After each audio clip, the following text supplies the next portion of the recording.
Welcome back to Her Secret Diaries. If you're new here, this channel is where I share the stories we hide behind closed doors. The truths families don't talk about, and the moments that change us forever. If you believe that sometimes silence hurts more than words, then you're in the right place. They renovated my house, then changed the locks. I still remember the smell of fresh paint before I even reached the gate. It floated down the street like a promise, clean, bright, hopeful. For a moment, I thought maybe everything would finally be okay. Maybe all the arguments, the tension, the silent dinners. Maybe they had decided to fix more than just the walls. I had been staying with my sister for 3 weeks. Just until the work is done, my son had said. He sounded practical, almost gentle. Mom, the dust, the noise. You won't be comfortable here. Trust me. And I did. I trusted him the way mothers trust their children completely, blindly, foolishly. So when the taxi stopped outside the house that afternoon, my heart was full. I stepped out slowly, my hands trembling not from fear but from excitement. The old iron gate had been replaced with a sleek black one. The garden I had watered for 20 years was now lined with white stones and tiny solar lights. Everything looked expensive, modern, like a magazine cover. I smiled. Maybe they were doing this for me. Maybe they wanted me to live comfortably. Maybe they still cared. I dragged my suitcase toward the door. It felt heavier than usual, though it carried only clothes and a few memories. The front porch tiles were new, shiny, cream-colored, almost too clean to step on. For a second, I hesitated. My reflection stared back at me from the glass door. I looked older than I remembered, smaller, but I was home. I reached into my purse for the keys. The familiar metal ring jingled softly. My fingers found the one with the blue rubber cover, the main door key. I slid it into the lock. It didn't fit. I frowned, thinking maybe I was tired. I tried again. The key scraped uselessly against the metal. That's when I noticed it. The lock itself was different. New. My chest tightened. A strange coldness spread through my arms. I knocked lightly at first, then louder. The echo of my own knocking sounded foreign, like I was a visitor disturbing someone's afternoon. After a minute, the door opened. My daughter-in-law stood there. She was wearing a silk robe and holding a cup of coffee. Her hair was styled, her nails freshly painted. She didn't look surprised to see me. She didn't even look confused. She looked prepared. "Oh," she said calmly. "You're back, back. Not welcome. Not mom. Not even hello." "Of course I'm back," I replied, forcing a smile. "The renovation must be finished." "The house looks beautiful." She nodded, glancing over her shoulder as if checking something inside. "Yes, it's done." I waited for her to step aside. She didn't. Instead, she sipped her coffee. "I can't get my key to work," I said softly. "That's because we changed the locks," she answered. Just like that. As if she were telling me the weather. For a moment, the world went silent. The birds, the cars, even my own breathing disappeared. All I could hear was the echo of her words. "We changed the locks." "Why?" I whispered. She shrugged. "Security." I laughed nervously. "Well, give me the new key then." Her lips pressed into a thin line. "There isn't one for you." The suitcase slipped from my hand and hit the porch with a dull thud. I stared at her, waiting for the joke to end. Waiting for my son to appear behind her and say, "Got you, Mom." Waiting for someone to tell me this was a misunderstanding. But nothing happened. Instead, she stepped outside and closed the door behind her. "You should have called before coming," she said. "Before coming to my own house." I felt something inside me crack. "I lived here before you even knew my son existed," I said, my voice shaking. "I built this home. I chose these curtains. I planted those trees. How can you tell me I can't come inside?" She crossed her arms. "This is our house now. We renovated it. We paid for everything." I repeated. "Yes, Mine and his.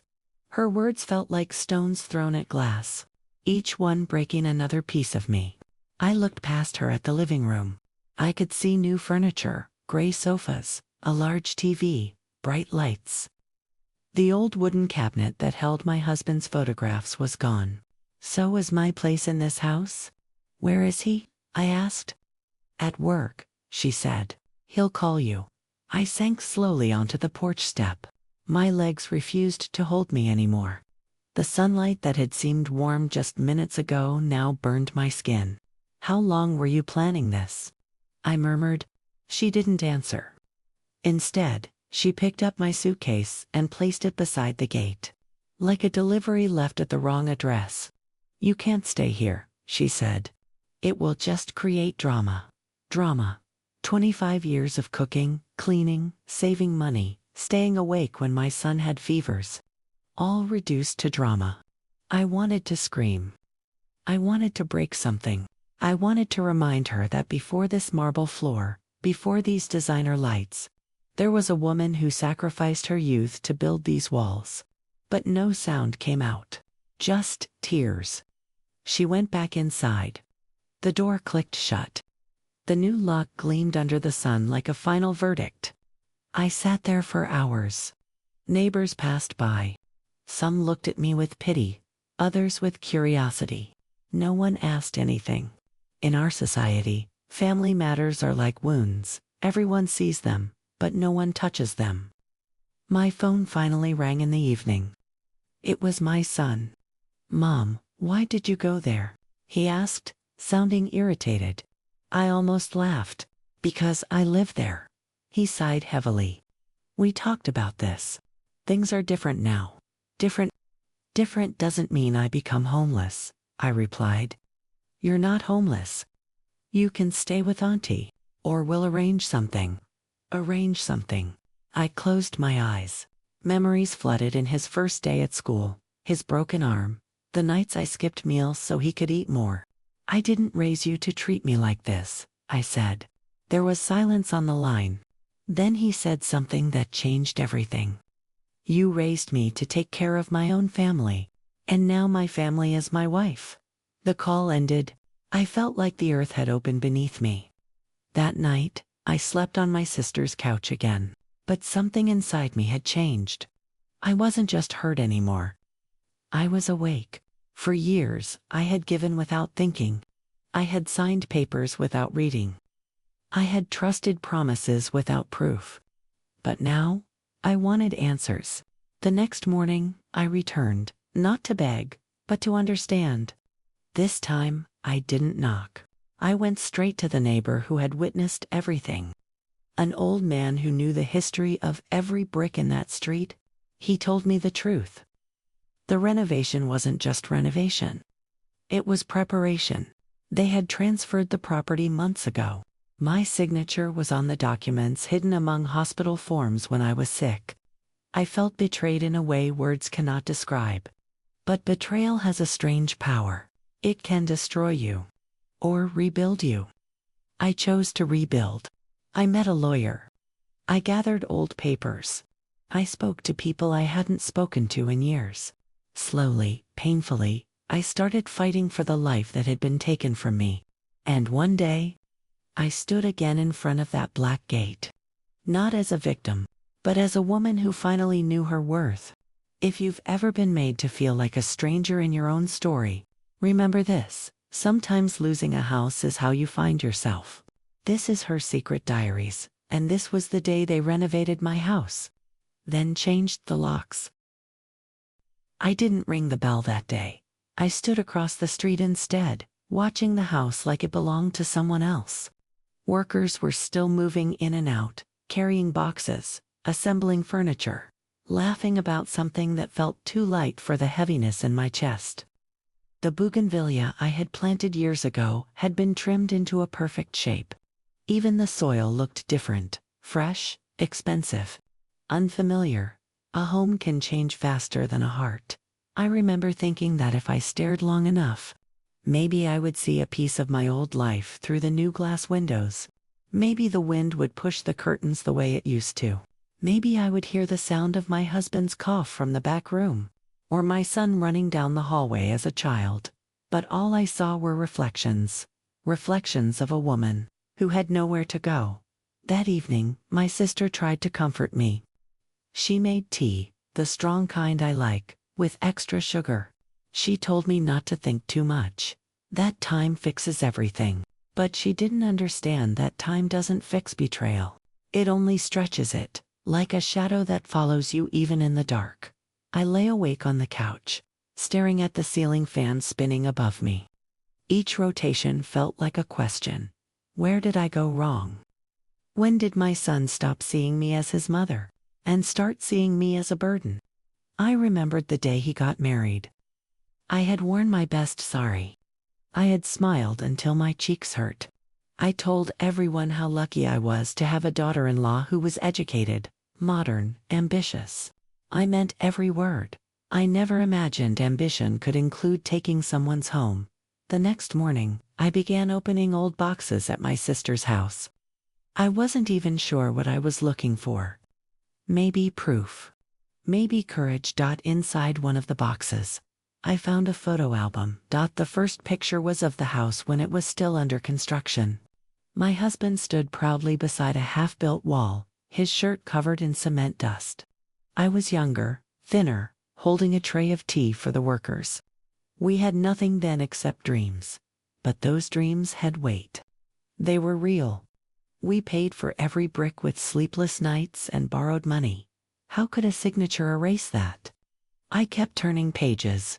Birthdays, school functions, Eid mornings, my son's graduation. Every memory lived inside those walls. And now, so did strangers. Something inside me hardened that day. Not bitterness, something stronger. Determination. I called a lawyer recommended by an old neighbor. His office smelled like old paper and seriousness. He listened quietly as I told him everything. I expected him to interrupt, to judge, to say it was hopeless. Instead, he asked one simple question. Did you ever willingly give the house away? No, I said. Then we fight. The word fight scared me. I was never a fighter. I was the one who kept peace at any cost. The one who apologized first. The one who swallowed pain so others could sleep peacefully. But peace had cost me my home, so I nodded. The process was slow. Painfully slow. Papers had to be requested, signatures examined, witnesses contacted. Each step felt like reopening a wound. My son stopped calling at first. That silence hurt more than the betrayal. I would check my phone every hour, hoping for a message. Even an angry one. Anything that proved he still cared. But days turned into weeks, and silence became my teacher. It taught me that love without respect is just habit. That motherhood is not ownership. That children grow up. And sometimes grow away. One afternoon, I gathered the courage to visit the house again. This time, I went during the day when I knew my daughter-in-law would be home. I stood at the gate, my heart pounding like it did when I was a young bride entering this house for the first time. She opened the door after the third knock. Her expression was different now. Not calm, not prepared. There was irritation. And maybe a hint of fear. What do you want? She asked. I want my things, I replied. She hesitated. What things? My memories, I said quietly. My husband's photos. My jewelry box. The letters I kept in the drawer. You can keep the new sofas, the new curtains. But you cannot keep my past. She laughed, but it sounded forced. Everything here belongs to us now. The words no longer shattered me. They only confirmed what I already knew. I reached into my purse and handed her a folded paper. Her hands trembled as she read the lawyer's notice. For the first time since this nightmare began. She looked unsure.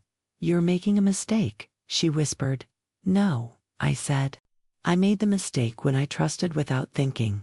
She stepped back and closed the door, but this time, I didn't feel like an outsider. I felt like a storm waiting to break. The court hearings began months later. Each session drained me. Lawyers spoke in complicated language. My son avoided looking at me. My daughter-in-law sat beside him, whispering instructions. I wondered if he remembered the nights I stayed awake beside his hospital bed. If he remembered the way I saved coins in a jar to buy his first bicycle. Memory is a strange thing. It can comfort one person and accuse another. One day, during a particularly tense hearing, the judge asked me to speak. My voice shook at first. Then something deeper took over. I am not here because I want to take anything from my son, I said. I am here because I refuse to be erased. A house is not just property. It is history. It is sacrifice. It is the proof that a woman's life had meaning. The courtroom went silent. Even my son looked up. For a second, I saw the little boy he used to be. Lost, confused, ashamed. But then, the moment passed. The battle continued. Meanwhile, I began rebuilding my life in small ways. I started teaching neighborhood children how to read. I sold homemade pickles and snacks. I saved money, not because I needed luxury, but because I needed independence. Freedom has a taste. It is both sweet and terrifying. Sometimes at night, I still dreamed about the house. In my dreams, the walls spoke to me. They asked why I left. They asked why I didn't fight sooner. I would wake up with tears on my pillow. But I no longer felt weak. I felt unfinished. The verdict day arrived like a storm. Cloud, heavy, unavoidable. I wore a simple white outfit, not to show sadness, but clarity, as I entered the courtroom. My son finally approached me. "Mom," he said softly. It was the first time he had called me that in months. I didn't think it would go this far. I looked at him carefully. He had aged. Stress had carved lines into his face. Regret flickered in his eyes like a candle in the wind. "It went this far the day you changed the locks," I replied. He lowered his gaze. "I was trying to keep peace at home," he murmured. "And you destroyed mine," I said. The judge's decision felt unreal when it came. Documents had been manipulated. Consent had not been properly given. The transfer was declared invalid. The house was still mine. For a moment, I couldn't breathe. Victory didn't feel like celebration. It felt like justice arriving late, but determined. My daughter-in-law left the courtroom in anger. My son remained seated, staring at the floor. I walked out slowly, feeling lighter and heavier at the same time. Winning doesn't erase pain. It only changes its shape. Weeks later, I stood once again in front of that black gate. This time, I had the new keys. The lock opened smoothly. Inside, everything was modern, polished, unfamiliar. But beneath the new paint, the old walls still existed. I touched them gently. "I'm back," I whispered. Not just to the house, to myself. If you've ever been pushed out of your own life, remember this. Sometimes people renovate your world without asking. Sometimes they replace your place with their comfort. But no one can change the locks on your strength, unless you hand them the key. This is her secret diaries. And this was the story of how they renovated my house. Then changed the locks. And how I found the courage to unlock my future.